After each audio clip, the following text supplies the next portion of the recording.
Alright, well we're back at the dashboard and we're ready to complete kind of the last step in this bookkeeping process before we look at our reporting, which is how do we handle assets, and more specifically, how do we depreciate these assets? And what I mean by that is when your business buys tangible items like a computer or equipment, machinery, vehicles, something like that, and it's more than $500, typically how we'll handle that is we'll turn it into an asset and then we'll expense it off over time via depreciation.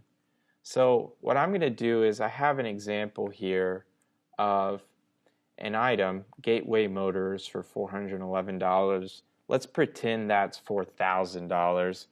And let's say you bought a vehicle that is a company vehicle, or interchange this with something like a computer, which is a lot more common for sellers, of course. So what we'll do here is we'll type in the name, Gateway Motors, then we'll choose an account, which there's an account called Vehicles. In your chart of accounts, there's going to be computer equipment, machinery, all of that.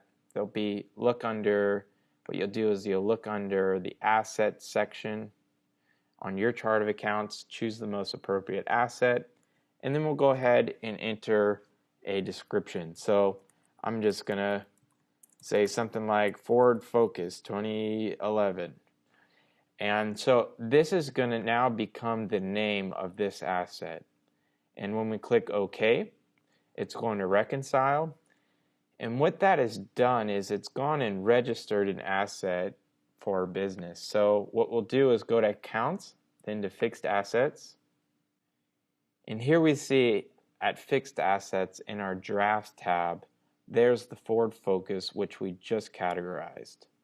So what I'm going to go ahead and do is I'm going to click this Ford Focus and I'm going to click Register. I'm going to try to register this asset. And it says, uh-oh, this asset doesn't have an asset type. So what we're going to do here is we're going to go drill down into this asset number, and we're going to edit the details for this asset. So we'll have the name here, the number is already given for us. You can change that if you want. Then we have a purchase date, a purchase price, if you have a warranty or a serial number, or serial number. And here we're going to pick an asset type. So we can use a current or existing type or add a new type. I'm just going to go choose office. And what we're going to do here is if we want to use a tracking category, we can use a tracking category. You have the option of adding a description. But here we're going to come into the values. So here we're going to choose, well, how are we going to depreciate this item?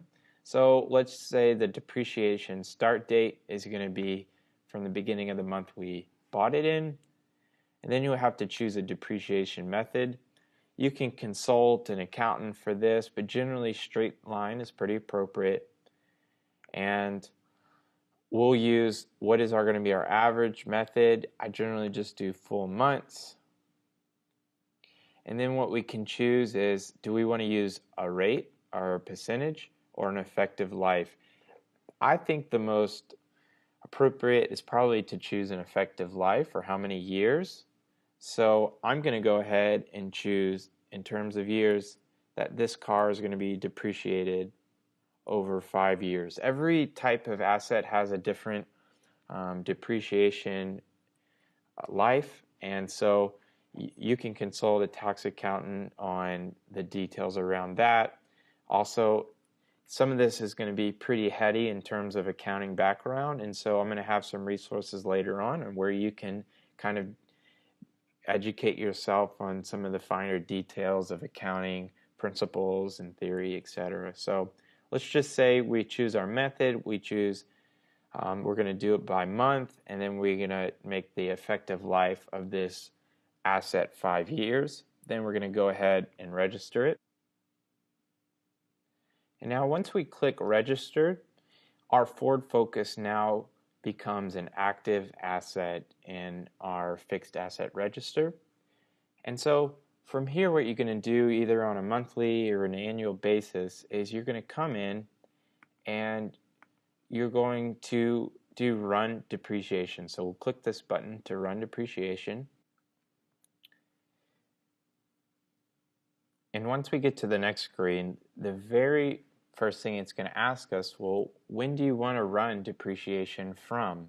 So when you first started this account, it was going to ask you, well, when do you want to start running depreciation? And usually you pick the beginning of the year that you're in.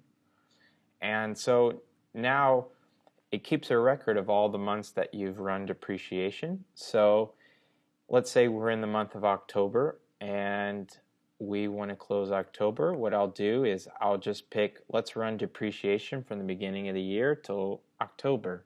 And once we do this, next month it'll come back and it's going to say, well, you can run from November 1st till whenever, and you can choose November. So you just choose the date that you want to depreciate, so the month that you want to depreciate in our case October, and we'll click approve.